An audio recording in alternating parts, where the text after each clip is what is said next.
You might not know how rich were the top stars of Hollywood's golden age. Today we explore the 20 richest gay stars of Hollywood's golden age, who changed cinema, challenged the system, and built fortunes that rival today's billionaires.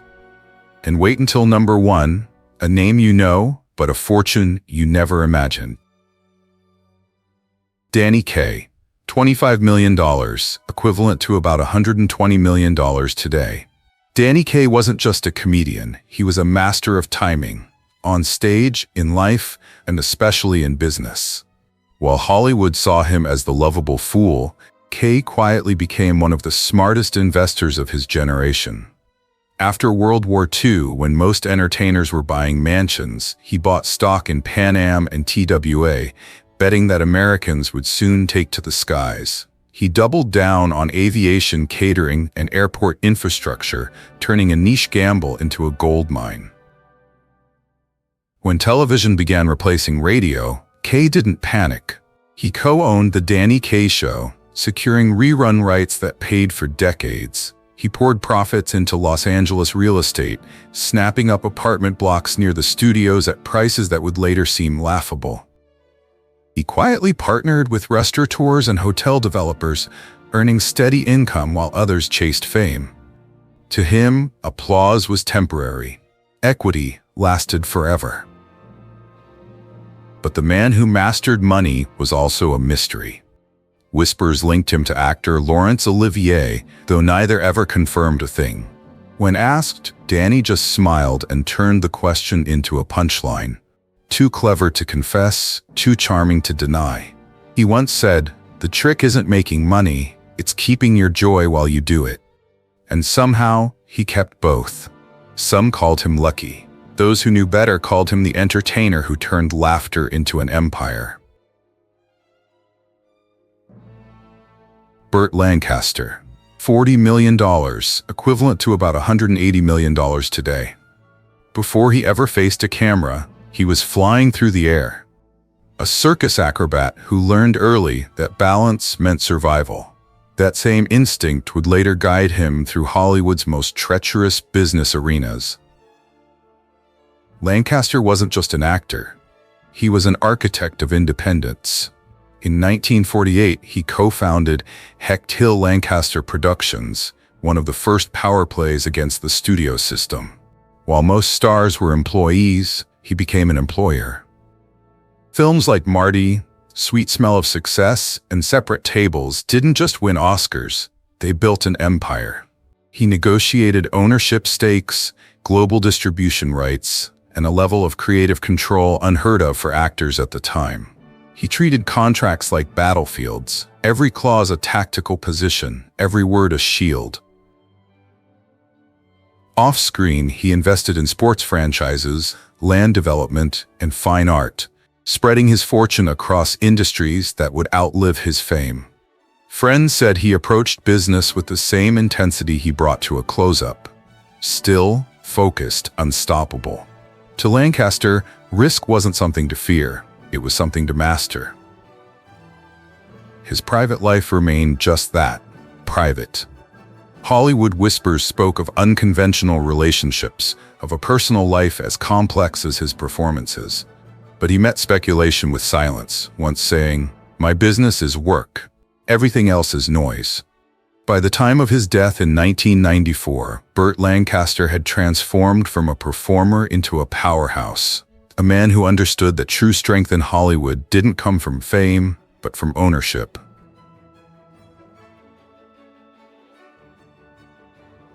Burt Reynolds, $60 million, equivalent to about $200 million today. He was the man every guy wanted to be, and every studio wanted to own. But Burt Reynolds never liked being owned. He turned charm into capital, and fame into one of the most unpredictable fortunes in Hollywood history. At his peak in the 1970s, Reynolds was the world's highest-paid actor, pulling in nearly $10 million a year from hits like Smokey and the Bandit and Deliverance. But what truly set him apart wasn't the paychecks, it was the hustle. He invested in real estate across Florida and California, buying entire neighborhoods before property booms turned them into gold. He co-owned a theater in Jupiter, Florida, opened restaurants, and even backed film schools, turning his celebrity into a full-fledged business brand. Yet Reynolds' story wasn't just about earning, it was about losing and rebuilding. Lavish spending, bad management, and a divorce that made headlines nearly wiped him out in the late 1980s. But in true Reynolds fashion, he turned the wreckage into a comeback. Through smart licensing deals, memoirs, and a return to television, he rebuilt his finances piece by piece. By the time of his death in 2018, his estate and ongoing royalties had stabilized his fortune once again, proof that resilience can be as valuable as cash. Rumors about his private life followed him everywhere. Whispered stories of secret loves, of contradictions between the man on screen and the man off it. Reynolds never confirmed, never explained. He just flashed that grin and said, "The only thing I can't fake is my bank account." He lived big, lost big, and somehow kept winning anyway. A reminder that in Hollywood, wealth isn't just about what you earn, it's about how many times you can start over and still come out on top. Rudolph Valentino, $15 million, equivalent to about $200 million today. Before the talkies, before color, there was him, the man who made silence seductive. Rudolph Valentino wasn't just a movie star. He was Hollywood's first obsession, and his beauty printed money long before fan culture even had a name. By the mid-1920s, Valentino was earning more than any actor in silent film, not just from his studio contracts, but from a vast network of brand deals, endorsements, and international distribution rights that made him a global phenomenon. He invested early, too, buying Los Angeles land while it was still dirt roads and orange groves. When Hollywood exploded, so did his property values.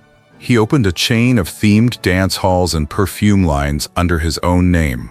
A move decades ahead of its time, blending glamour with commerce. Every move was calculated, every glance on screen a financial decision. He negotiated profit participation before it was common, ensuring that each film wasn't just a role, but an investment. By 1926, he had built a fortune equivalent to hundreds of millions today, and he did it all before turning 32. But perfection comes with a price. Valentino's personal life was a storm of contradictions, marriages that raised eyebrows, friendships that fueled endless rumors. Hollywood whispered about secret relationships, about passions hidden beneath his polished image. He never addressed them, perhaps knowing mystery was his most valuable currency. When he died suddenly in 1926, the world mourned a movie god, and discovered that even in silence, he had mastered the art of making fortune speak louder than fame. Paul Newman, $75 million, equivalent to about $350 million today. He had the face of an angel and the instincts of a CEO. While other stars chased fame, Newman built something rarer, a fortune that never compromised his soul. At the height of his career, Newman was earning millions from classics like The Sting, Cool Hand Luke, and Butch Cassidy and the Sundance Kid. But he treated acting as a platform, not a finish line. In 1982, he started Newman's Own, a simple food company with a revolutionary idea. Every dollar of profit would go to charity. Most thought it was a stunt. It became a billion-dollar brand and a financial model studied in business schools today. Behind the blue eyes was a brilliant strategist. He invested in race teams, real estate, and clean energy ventures long before they were fashionable. He turned his love for car racing into a legitimate business empire, co-owning a championship team that paid dividends on and off the track. His wealth grew quietly through ownership, licensing, and longevity. Never flash, always solid. But Newman's success was defined not by what he kept, but by what he gave away. By the time of his death in 2008, his charitable foundation had donated over $600 million, dwarfing even his personal fortune. He once said, "I don't think it's possible to own too much. I just think it's possible to need too little." Rumors about his private life followed him, as they did every leading man of the era. But Newman never fueled gossip. He outlasted it. He lived quietly, loved deeply, and gave generously. A man who proved that in Hollywood, the smartest investment was character itself. Barbara Stanwyck, $20 million, equivalent to about $430 million today. She started with nothing, a Brooklyn orphan with no education, no safety net, and no one to guide her. But Barbara Stanwyck didn't wait for luck. She built her own system, one so smart that modern celebrities still copy it today. Decades before Hollywood learned the word brand, Stanwyck turned herself into one. In the 1930s, she created one of the first loan-out corporations, contracting her services through her own company. It was revolutionary. She paid taxes as a business, not a person, keeping far more of her earnings while others lost up to 90% to wartime rates. That move alone made her richer than most of her peers. Then she invested like a Wall Street veteran. During the Great Depression, when investors fled, Stanwyck bought IBM, General Electric, and Coca-Cola at historic lows. She went against every Hollywood instinct, skipping mansions for industrial land and cattle property across the American West. Her best move came in 1941. A 96-acre ranch in the San Fernando Valley, bought for passion, not profit, until the city grew around it and turned it into a gold mine. She once said, "Land near a growing city is like money in the bank. They aren't making any more of it." And she was right. From absolute poverty to financial mastery, Barbara Stanwyck didn't just beat the system. She rewrote it, and the smartest stars still follow her script. Barbara Stanwyck became the symbol of what women could accomplish in Hollywood. And up next, another woman would prove that power could shine even brighter when wrapped in ambition.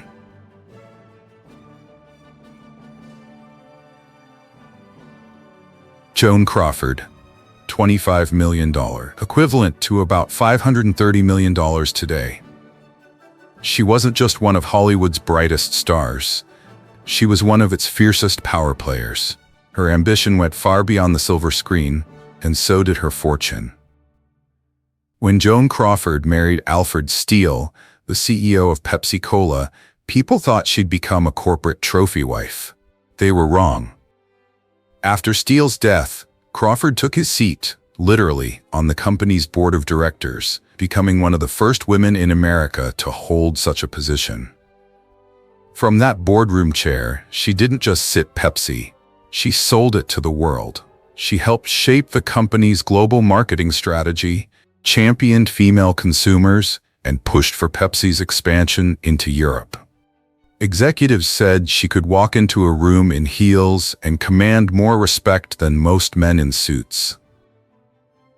But Crawford's greatest genius was understanding that her image was her empire.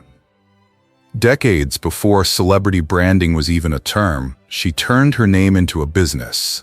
By the 1960s, Joan Crawford was licensing her image for clothing lines, cosmetics, and home products, creating revenue streams that outlived her stardom.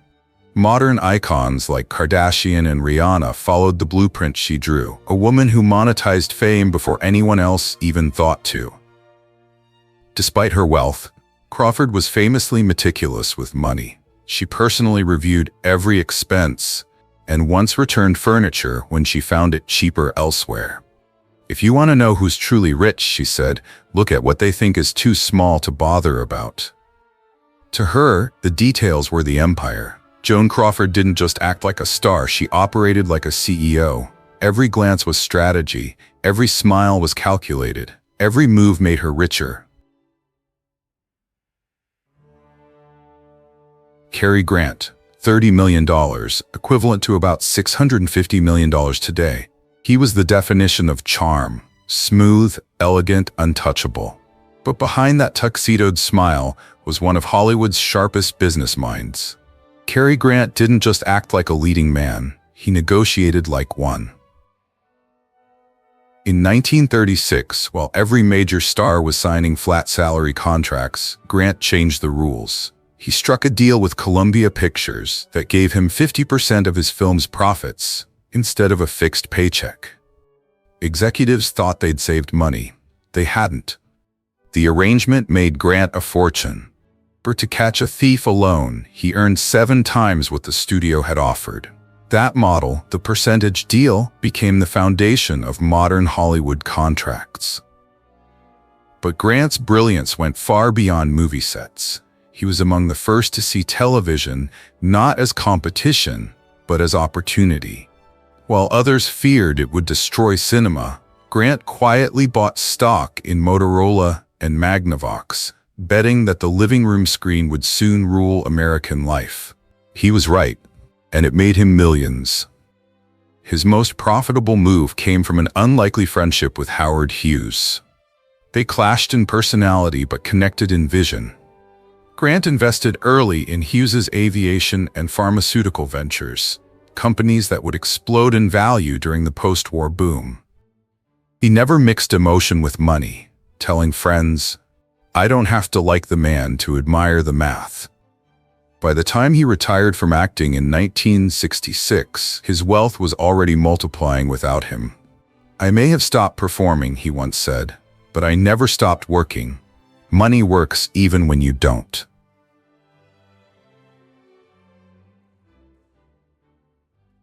Marlene Dietrich, $30 million, equivalent to about $700 million today. The room changed when she entered. It wasn't just her beauty. It was the silence, the authority, the sense that she was always 2 steps ahead. Marlene Dietrich understood power long before Hollywood knew what to do with it. And she turned that power into one of the greatest private fortunes of her era. Born in Berlin and made in Hollywood, Dietrich mastered the economics of fame. She negotiated her contracts like treaties, demanding not only record salaries, but creative control, wardrobe ownership, and royalties that kept paying long after the cameras stopped rolling. When acting no longer thrilled her, she built a new empire, performing to sold-out theaters from Las Vegas to London. Her one-woman tours earned millions, structured with profit shares, travel clauses, and recording rights all under her name. Each tour was both an artistic event and a business plan. Offstage, Dietrich invested like a strategist. She diversified into European real estate, fine art, and government bonds, spreading her wealth across continents and currencies. Through wars, exile, and reinvention, her fortune stayed intact, protected by discipline and design.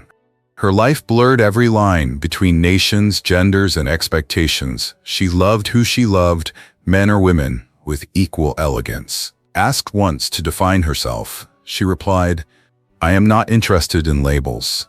I am interested in love." By the time she died in 1992, Marlene Dietrich had built a financial and cultural empire worth nearly $700 million today, a testament to charm used as currency and control as an art form. Cole Porter, $40 million, equivalent to about $800 today. He wrote songs that made the world dance, and investments that made him one of the richest artists of his time. Cole Porter didn't just write music. He wrote his own legend. Born into wealth, he could have coasted through life as a socialite. Instead, he turned genius into enterprise. His songs, Night and Day, I've Got You Under My Skin, Anything Goes, weren't just hits. They were assets earning royalties across stage, radio, and film. He retained publishing rights when most composers sold theirs for quick cash, a choice that made him a millionaire many times over. Porter was more than a songwriter. He was a businessman with perfect pitch for opportunity, He invested in Broadway, co-financed films, and quietly funded hotels, vineyards, and galleries across Europe. Behind the glitter and champagne, Porter lived a double life. Openly gay among friends, but discreet in public. He navigated a world that demanded masks, emotional and financial. He once said, "I'm only rich enough to afford honesty in my lyrics, not in my life." That contradiction became his armor and his art. Even after a devastating riding accident left him in constant pain, Porter kept composing, producing, and profiting. His catalog continued to earn millions annually, managed with precision long after his death in 1964. Cole Porter turned melody into money, not through greed, but through genius. He proved that art could be luxury, and luxury could be legacy. Claudette Colbert, $35 million, equivalent to about $750 million today. She played elegance on screen, but off-screen, she played the markets.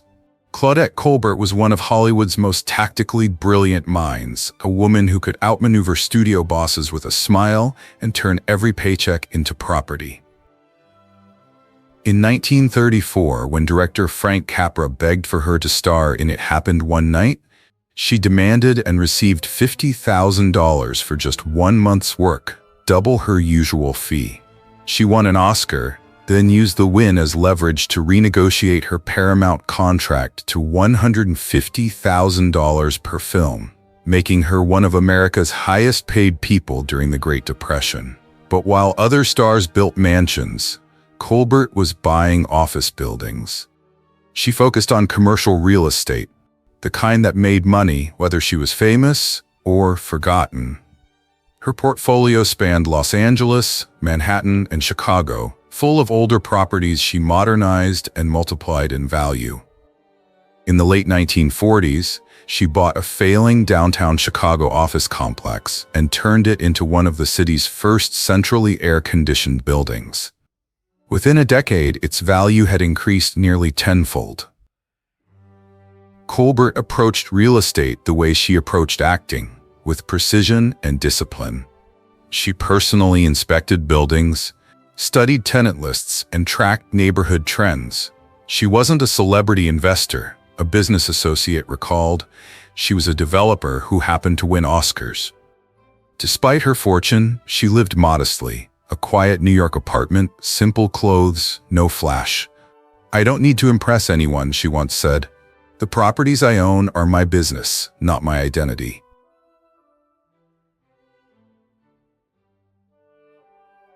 Gary Cooper, $40 million, equivalent to about $850 million today. On screen, he was the quiet cowboy, steady, moral, unshakable. Off-screen, he was something else entirely, a master strategist who turned the American West into his personal fortune. Starting in the late 1930s, while his peers were buying mansions in Beverly Hills, Cooper was buying ranches across Montana, Wyoming, and Idaho. They look like hobbies, open land, horses, and solitude. But beneath those acres were copper, coal, and uranium deposits that would skyrocket in value during America's post-war boom. He wasn't just a movie cowboy, he was a land baron. Cooper structured his holdings with remarkable precision. He partnered with mining companies but never sold his rights. Instead, he negotiated royalty deals with profit escalators, so when mineral prices rose, so did his income. During the Korean War, when copper soared, his profits multiplied without him lifting a finger. And he didn't stop there. He invested in early aviation and telecommunications infrastructure throughout the western states, industries few in Hollywood even understood at the time. He saw growth where others saw dust and distance. Yet despite his enormous wealth, Cooper lived like a ranch hand. He drove the same Jeep for 15 years, telling friends, "It still works fine, why would I need another one?" His modesty made him beloved, his foresight made him rich. Gary Cooper built an empire quietly. No flash, no noise, just focus. He proved that the calmest man in the room can still own the land everyone else is standing on.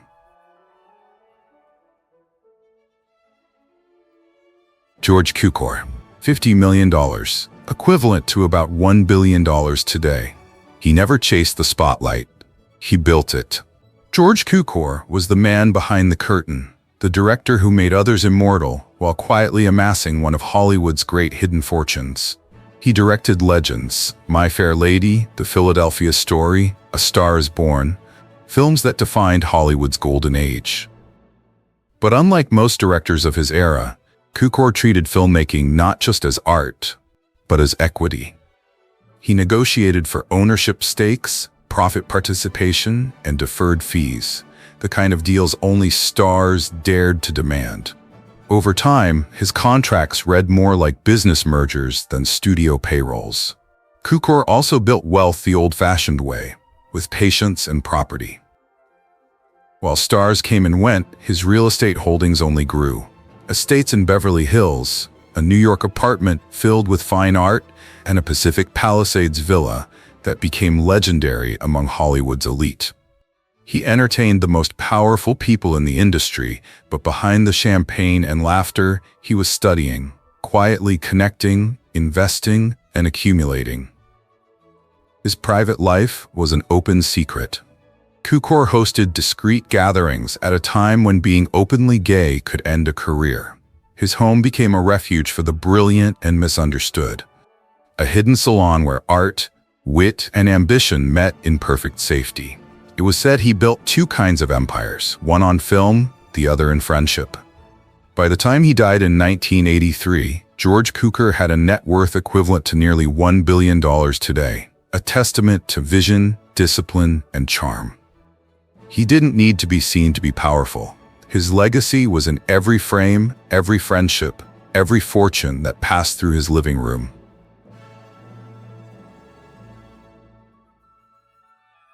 Greta Garbo, $50 million, equivalent to about $1.1 billion today. She became famous for saying, "I want to be alone." And in solitude, Greta Garbo built one of the greatest fortunes of Hollywood's golden age. While other stars craved attention, Garbo craved control. She retired from acting at the height of her fame in 1941, but what looked like retreat was actually strategy. Her film earnings had made her rich. Her investments made her legendary. Garbo was one of the first major celebrities to live almost entirely off investment income. She quietly bought blue-chip stocks through trusted brokers in New York and London, favoring companies like General Motors, IBM, and Standard Oil.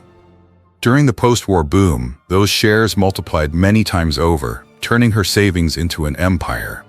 She also invested in Manhattan real estate, purchasing an elegant East Side apartment that became both her home and a valuable long-term asset. She refused to sell, even as property values skyrocketed, explaining to a friend, "I prefer something that lasts." Unlike most stars, Garbo avoided luxury for its own sake. She lived modestly, managed her finances herself, and refused publicity that could expose her wealth. Her estate planners later found over $30 million in liquid assets, all meticulously accounted for. Her private life was as enigmatic as her fortune. Rumors persisted for decades about relationships with both men and women, whispers she never confirmed or denied. Her silence became part of her brand, and her shield. By the time she died in 1990, Greta Garbo's net worth was the modern equivalent of over $1.1 billion, earned not from endless work, but from timeless wisdom.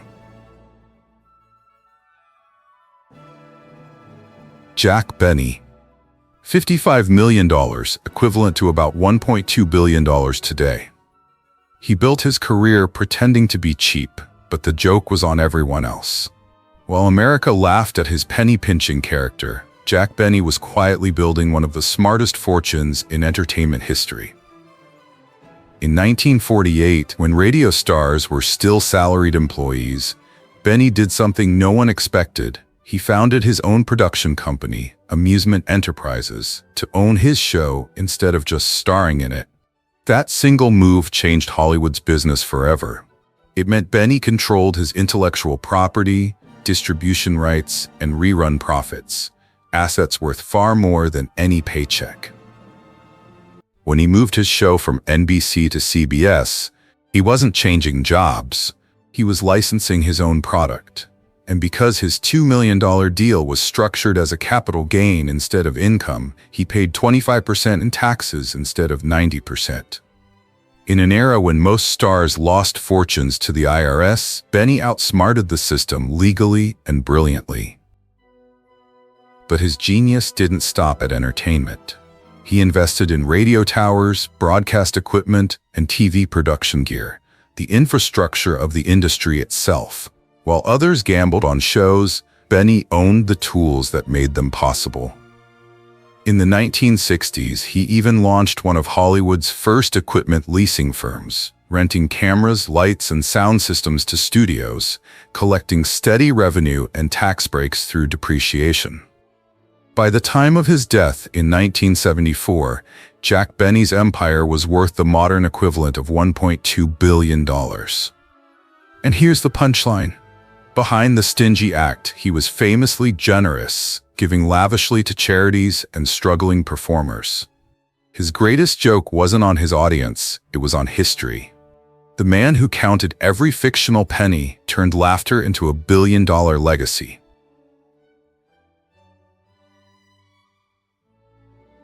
Mae West, $60 million, equivalent to about $1.3 billion today. She shocked audiences, broke rules, and made a fortune doing it. Mae West turned controversy into currency and built one of Hollywood's most remarkable empires, not from scandal, but from strategy. In 1932, when women in film were paid a fraction of their male co-stars, West rewrote the rules. She negotiated a Paramount contract that gave her profit participation, script approval, and control of her image rights, unheard of at the time. It made her not just an actress, but the owner of her persona. West wrote her own scripts, collecting a second paycheck as a writer and retaining the publishing rights to her most famous one-liners. She copyrighted her catchphrases. "Come up and see me sometime" wasn't just a joke, it was an asset. While other stars were working for studios, West was quietly building an intellectual property portfolio that kept paying long after the cameras stopped rolling. Then she turned her attention to real estate. Using her film earnings during the Great Depression, she bought apartment buildings across Los Angeles, especially in Hollywood and the up-and-coming Westwood district near UCLA. Her strategy was simple: invest where the entertainment business lived. When others built mansions, she built income streams. Her sharpest play came in the early 1950s when she purchased 6 blocks of commercial property just off the Las Vegas Strip. At the time, it seemed like a mistake, but as Vegas expanded, her holdings became prime real estate, worth tens of millions. By the time she died in 1980, Mae West's fortune equaled $1.3 billion today. And she did it in an era when women were rarely allowed near the boardroom. She once quipped, "I believe in censorship. I've made a fortune out of it." People laughed, but she wasn't joking. She understood that every boundary she pushed became another asset. Mae West didn't just play powerful women, she was one. Mary Pickford, $85 million, equivalent to about $1.8 billion today.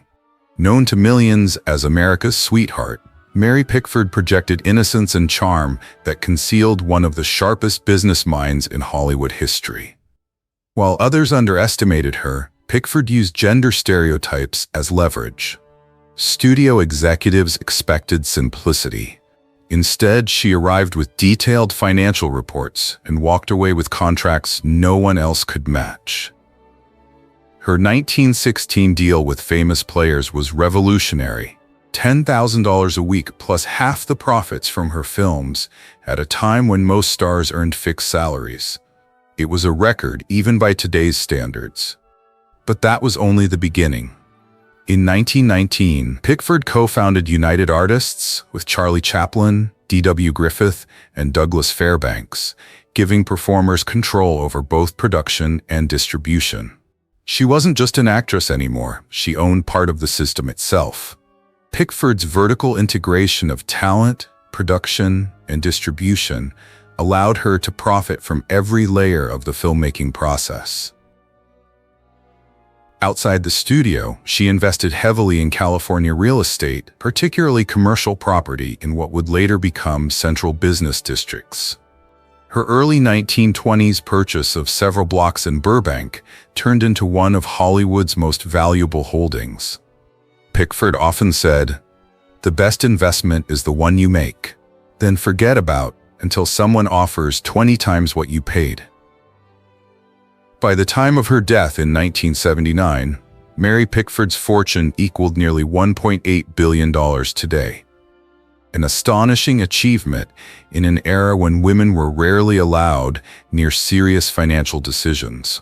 Her biographer later wrote, "Her greatest advantage was that everyone underestimated her until she'd already outplayed them."